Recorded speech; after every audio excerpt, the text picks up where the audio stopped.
Hello Monday, good morning. Now I'm getting ready kay mo attend ta og flag ceremony. Basta Monday early gid ang tanan kay obliged jud ta mo attend og flag ceremony. First thing first, of course, mag-check ta sa attendance sa mga ni attend before ta mo sa atong klase. First meet din ako nila, so I have to do the self-introduction and then orient them with my classroom rules. And for the formal discussion, we started with the introduction of the subject.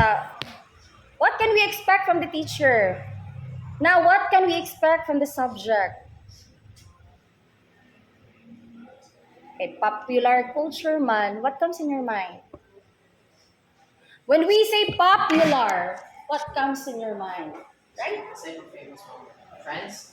Yes, exactly. That's trends.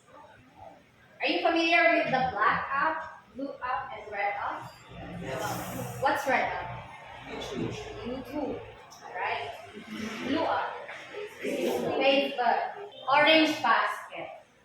Shopping. Oh, joke lang yan. Of course, the behavior that passed down from generation to generation. Right after the discussion, we had a short activity. Unya, lingaw kaayo, saba kaayo silang tanan. Hastang lingawan naman lang yun nila og energetic kaayo until nahuman among klase. Live selling ba si Ivana? Wala na. Winner is this group. So now, I'm back sa office og nag-record na ko sa ilang points kanina nga na-earn sa amo ang short activity.